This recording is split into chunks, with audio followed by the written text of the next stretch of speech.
ఆమె పేరు శివపార్వతి. సో రాజకీయాల్లోకి ఎందుకు వచ్చారు, దేని గురించి వచ్చారు?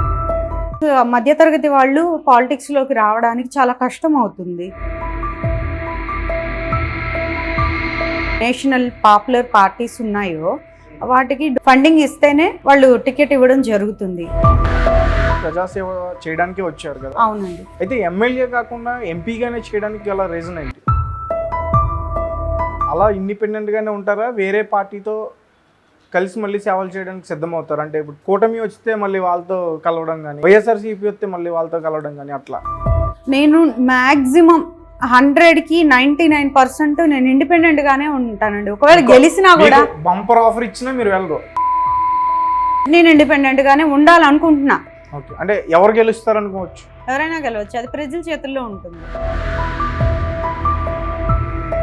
ఆ నిలబడే పర్సన్స్ కూడా తెలుసు మనం ఎంతవరకు ప్రజలకి న్యాయం చేయగలిగాము, నెక్స్ట్ ఎలక్షన్స్లో ఉంటాము ఊడిపోతాము అనేది వాళ్ళకు కూడా ఒక మంచి క్లారిటీ ఉంది. అంటే ఒక మహిళగా మీరు ఏం చేయగలుగుతారు? అంటే గెలిచినా ఓడిపోయినా మీ వల్ల ఏమవుతుంది అసలు? ఇప్పుడు కనీసం పట్టుమని మీ వెనకాల ఒక 100 మంది కూడా లేరు. ఇంకా ఓటు ఎలా వేస్తారు, దేనికి వేస్తారు, ఏం చూసి వేస్తారు? మీరు ఎలా చెప్పగలరు నా వెనక 100 మంది లేరని? అంటే నాతో పాటు వచ్చి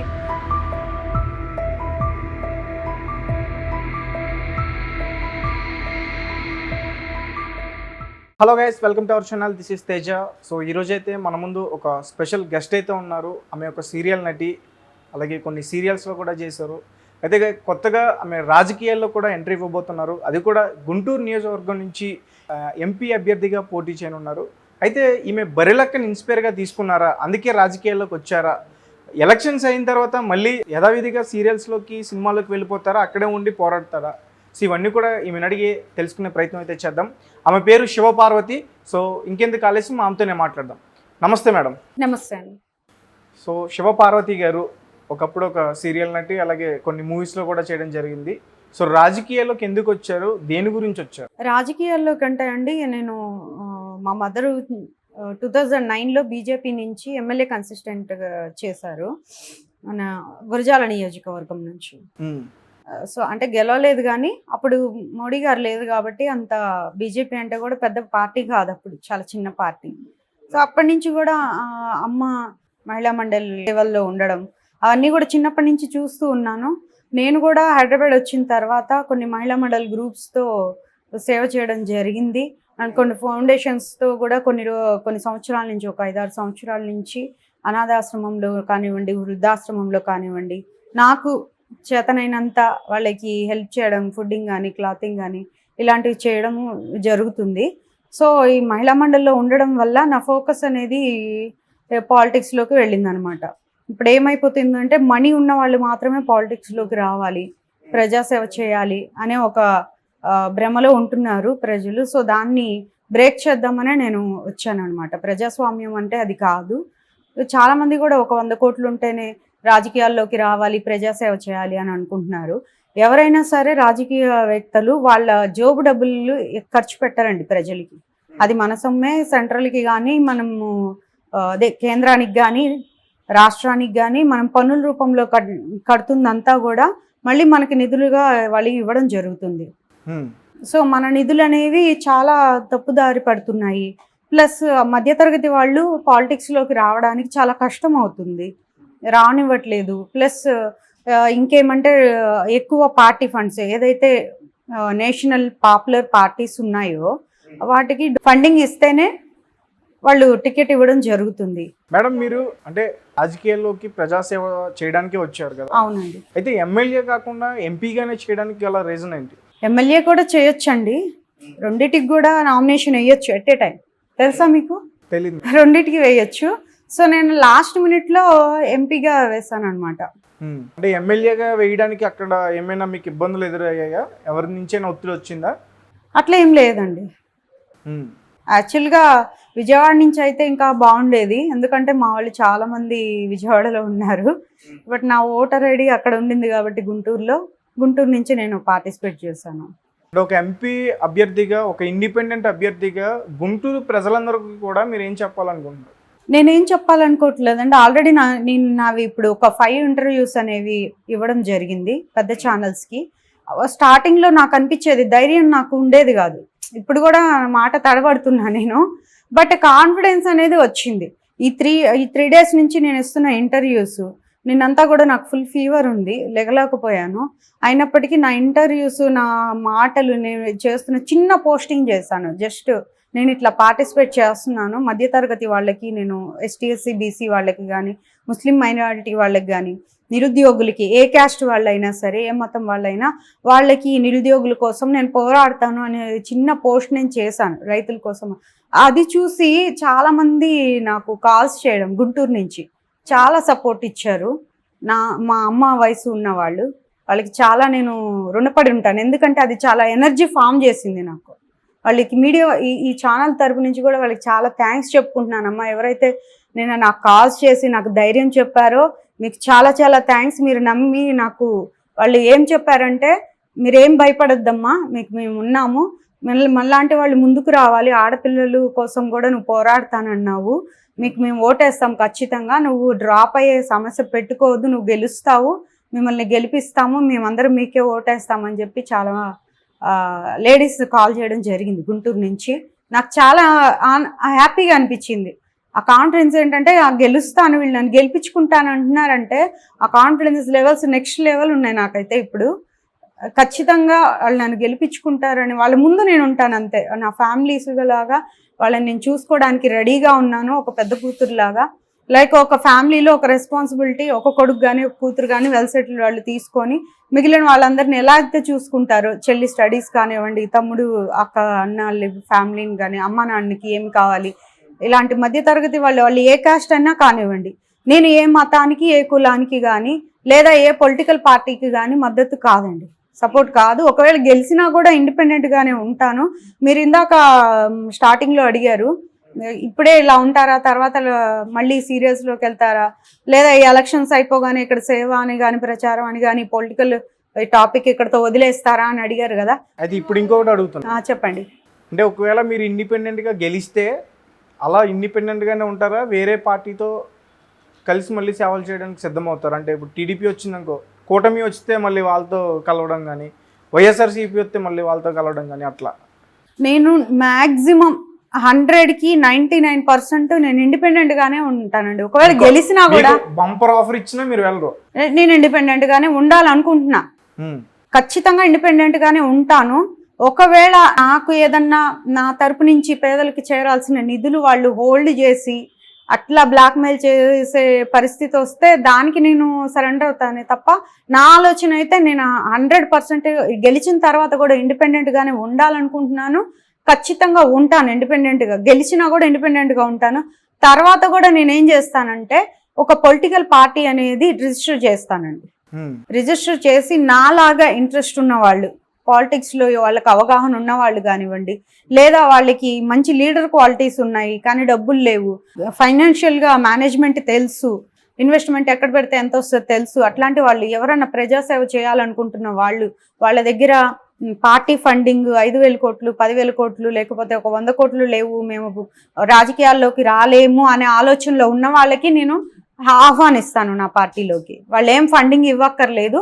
ఆ పార్టీ కేవలం ఎట్లా అంటే, మన ప్రభుత్వ నిధులు ఏ ఫ్యామిలీస్కి అయితే అవసరం పడతాయో అలాంటి ఫ్యామిలీస్ నుంచి నేను తీసుకోవడానికి, యువతని కానీ 30+ వాళ్ళని తీసుకోవడానికి నేను ఎక్కువ ఇంట్రెస్ట్ చూపిస్తాను. 30 అంటే 25+ అయినా సరే అలాంటి వాళ్ళని నేను ఆహ్వానిస్తాను, నా పార్టీలో చేర్చుకుంటాను రిజిస్టర్ పార్టీగా.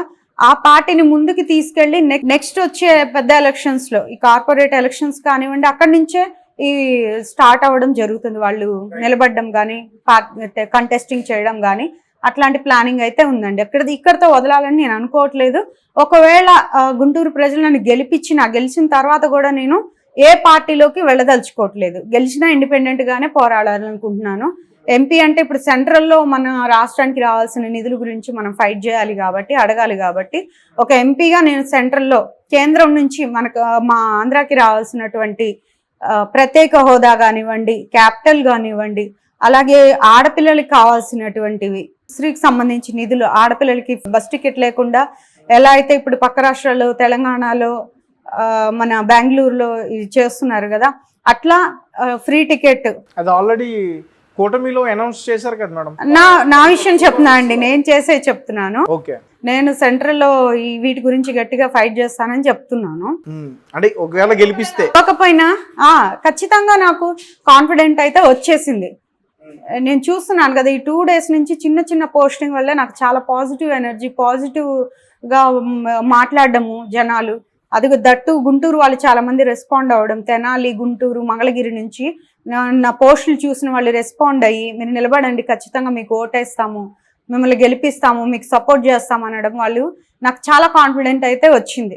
మార్పు ఇక్కడ స్టార్ట్ అవుతుందని అనిపిస్తుంది. గెలుస్తానని ఖచ్చితమైన నమ్మకం నాకుంది, వాళ్ళు గెలిపిస్తారని. అంటే ఎలక్షన్ అంటే చిన్న విషయం కాదు.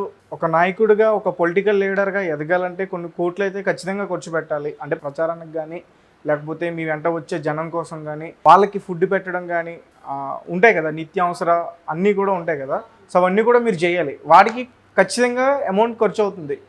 ఎగ్జాంపుల్గా చూసుకుంటే పవన్ కళ్యాణ్ గారు ఉన్నారు. అతను సినిమాల్లో నటించి వచ్చిన అదంతా కూడా ప్రజల కోసం ఖర్చు పెడుతున్నారు. ఇప్పుడు ఎలక్షన్స్లో భారీగా ఖర్చు పెడుతున్నారు.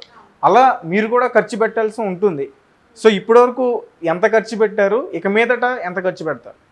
నేనైతే ఏం ఖర్చు పెట్టలేదండి. అంటే ₹1 కూడా పెట్టాను, అది ఫుడ్కి మాత్రమే.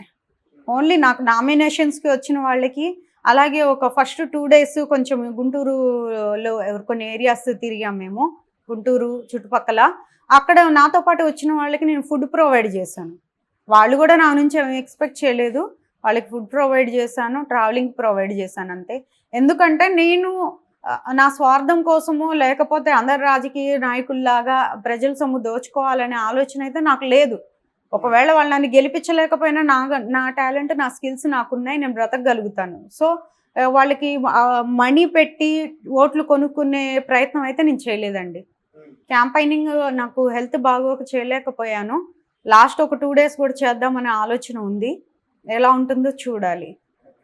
అంటే బర్రెలక్క అంటే ఆమె ఒక నిరుద్యోగిగా అందరికీ పరిచయం అయింది. దాని తర్వాత బర్రెలు కాసుకుంటూ ఒక వీడియో చేసి బాగా వైరల్ అయింది. సో దాని ద్వారా తనకి బర్రెలక్క అని పేరు వచ్చింది. ఆమె కూడా రీసెంట్గా ఒక ఎమ్మెల్యే అభ్యర్థిగా పోటీ చేసి ఓడిపోయింది ఇండిపెండెంట్గా, విజిల్ గుర్తు అనేది. సో అంటే ఆమెను ఏమైనా మీరు ఇన్స్పిరేషన్గా తీసుకున్నారా? పెద్ద పెద్ద వ్యక్తులు కూడా ఆమెను వెళ్ళి కలవడం జరిగింది, మీరేమైనా కలిసారా? నేనేం కలవలేదండి ఆమెని కలవలేదు. కానీ మీడియా త్రూ ఆమెను అప్రిషియేట్ చేస్తున్నాను. చాలా డేర్ చేసింది. అంతకు మించి తెలంగాణ ప్రజలు కూడా ఆమెని చాలా సపోర్ట్ చేశారు. పెద్ద పెద్ద వాళ్ళు వెళ్ళి కలవడం కానివ్వండి, ఆమెకి వెహికల్స్ ప్రొవైడ్ చేయడం కానివ్వండి, ఫండింగ్ ఇవ్వడం కానివ్వండి, అట్లాంటివి చాలా చేశారు. అంతకు మించి ఆంధ్ర వాళ్ళు కూడా నన్ను అట్లానే ట్రీట్ చేస్తారని నాకు అనిపిస్తుంది ఇప్పుడు. సో మా బర్రెలక్క మామూలు విషయం కాదండి, చాలా గట్టి పోటీ ఇచ్చింది ఆ అమ్మాయి. అంతగా సపోర్ట్ అయితే తెలంగాణ ప్రజలు చేశారు. ఒక మిడిల్ క్లాస్ అమ్మాయి వచ్చి నిలబడింది. ఆమె ఖర్చు కనీసం వచ్చిన వాళ్ళకి కూడా అందరికీ ఫుడ్, తనతో పాటు వచ్చి క్యాంపైన్ చేస్తున్న వాళ్ళకి కూడా ఫుడ్ పెట్టలేని, అంత ఖర్చు పెట్టలేని ఇదికి కూడా ఉన్నప్పటికీ ఆమెకి చాలా మద్దతు ఇచ్చి సపోర్ట్ చేసి, మీడియా కానివ్వండి, పెద్ద పెద్ద వాళ్ళు వెహికల్స్ ప్రొవైడ్ చేసి చాలా ఆమెని సపోర్ట్ చేశారు. ఆంధ్రాలో అంతకు మించి కూడా సపోర్ట్ ఆదరిస్తారని నేను అనుకుంటున్నాను. నిన్నటిదాకా అయితే అనుకునేదాన్ని ఆంధ్రాలో అట్లా ఉండరేమో, అమ్మాయి వస్తే హేళన అంటే నేను నామినేషన్ వేసినప్పుడు చాలామంది సెటైర్ లేయడం ఇలాంటివి చేశారు. అప్పుడు నాకు అనిపించింది, అరే పక్క రాష్ట్రంలో తెలంగాణలో ఒక అమ్మాయి బయటకు వస్తే అంత సపోర్ట్ ఇచ్చారు, అట్లా చేశారు కదా, మన ఆంధ్ర ప్రజలు ఎందుకు ఇట్లా సెటైర్లు వేస్తున్నారు, అసలు అమ్మాయి మీద ఎందుకు ఎంకరేజ్ చేయట్లేదు అనే ఫీలింగ్ వచ్చింది. బట్ ఎప్పుడైతే నేను సోషల్ మీడియా నా గురించి నేను చిన్న చిన్న పోస్టులు పెట్టుకున్నానో, నా FBలో కానివ్వండి, ఇన్స్టాలో కానివ్వండి, నా వాట్సాప్ స్టేటస్లో కానివ్వండి, అట్లాగే నాకున్న కొంతమంది ఫ్రెండ్స్ మీడియా వాళ్ళు, రిపోర్టర్స్ వాళ్ళు కూడా పబ్లిష్ చేస్తున్నారు మన న్యూస్ పేపర్స్లో. ఇప్పుడు వరకు ఒక 15 న్యూస్ పేపర్స్లో పబ్లిష్ చేయడం జరిగింది. అదంతా వాళ్ళ మంచితనం. నేనైతే రూపాయి ఖర్చు పెట్టలేదు. అంటే ఎవరికి కూడా రూపాయి ఇచ్చి పబ్లిక్ అస్సలు ఇవ్వలేదు, ప్రమోట్ చేయించుకోలేదు. ఇంతకు ముందు ఆల్రెడీ నేను మీడియాలో ఉన్నాను కాబట్టి, మీడియాలో తెలుసు కాబట్టి కాంట్రవర్సీ జరిగింది. అప్పటి నుంచి కొంతమంది ఫ్రెండ్స్ ఉన్నారు. నేను ముందుకు వస్తే అదే చెప్తున్నాను. ఇప్పుడు నేను రూపాయి ఖర్చు పెట్టకుండా నాకు 15 పేపర్స్లో నా గురించి వాళ్ళు మంచిగా రాయడం, పబ్లిష్ చేయడం జరిగింది అంటే నాకు అంత కాన్ఫిడెన్స్ వస్తుంది, ఖచ్చితంగా నేను గెలుస్తాను అని. గెలిస్తే మాత్రం నా వంతు నేను ఎంతగా అంటే నన్ను నేను ప్రూవ్ చేసుకుంటాను వాళ్ళకి. నేను ఎంతవరకు చేయగలనో నన్ను నేను 100% ప్రూవ్ చేసుకుంటాను. ఓకే. అంటే బర్రెలక్క ఫేమ్ వచ్చిన తర్వాత తన రాజకీయాల నుంచి ఆల్మోస్ట్ దూరంగా ఉంది, మ్యారేజ్ కూడా చేసుకుంది. అంటే ఒకవేళ మీరు కూడా అట్లనే చేస్తారా? ఇప్పుడు శివపార్వతి అనే వ్యక్తి పేరు తెచ్చుకున్న తర్వాత మళ్ళీ అక్కడే ఉండి గెలిచినా ఓడిపోయినా ప్రజలకి సేవ చేస్తుందని మేము ఎలా నమ్మాలి? నేను ఖచ్చితంగా ఉంటానండి. నాకు చిన్నప్పటి నుంచి చెప్పానుగా, అంటే అమ్మ పాలిటిక్స్‌లో ఉండడము, అప్పటి నుంచే చాలా ఇంట్రెస్ట్ ఉండేదనమాట. ఇంట్లో కొద్దిగా ఆ టాపిక్స్ వస్తా ఉండేవి. అప్పటి నుంచి కొద్దిగా నాలెడ్జ్, అంటే ఈ పాలిటిక్స్ అంటే ఎట్లుంటాయి, ఎట్లుండవు, ఆ డిస్కషన్స్ అన్నీ చెవులో పడడం గానివ్వండి, మంచి చెడులు మాట్లాడనివ్వడం గానివ్వండి, మళ్ళీ చాలా అమ్మ మహిళా మండలి గ్రూప్‌లో ఉన్నప్పుడు సెటిల్మెంట్స్ చేస్తా ఉండేవాళ్ళు అమ్మాయిల విషయంలో. వెళ్ళి వాళ్ళని ఎవరైనా అబ్బాయి దగ్గర మోసపోవడము, హస్బెండ్, వైఫ్ అండ్ మధ్య అట్లాంటి సెటిల్మెంట్స్ కూడా నేను చాలా చూసాననమాట. అవి మోసపోవడం, డబ్బుల విషయాల్లో మోసపోవడము, ఇవన్నీ చూసాను. ఆ అవగాహన ఉంది. తర్వాత నేను కూడా ఇక్కడ మన విజయవాడ కానివ్వండి, తర్వాత మా అమ్మమ్మ వాళ్ళ ఊరిలో నడికుడి, దాచేపల్లి, మళ్ళీ గురజాల, హైదరాబాదు, ఇక్కడ కొన్ని మహిళా మండలి గ్రూప్స్‌లో నేనున్నాను. వాళ్ళతో పాటు అప్పుడప్పుడు స్పెండ్ చేస్తూ ఉంటానన్నమాట. ఈవెంట్స్ చేయడం గానీ, సేవకు వెళ్ళడం గానీ అట్లాంటివి చేస్తాను. సో, దానివల్ల ఏమంటే పొలిటికల్ సిస్టమ్ అనేది బాగోలేదు, కొంచెం చేంజెస్ రావాలి అనే నా ఫోకస్ అంతా ఇటొచ్చింది. దానివల్ల నేను ఈ స్టెప్ తీసుకోవడం జరిగిందనమాట.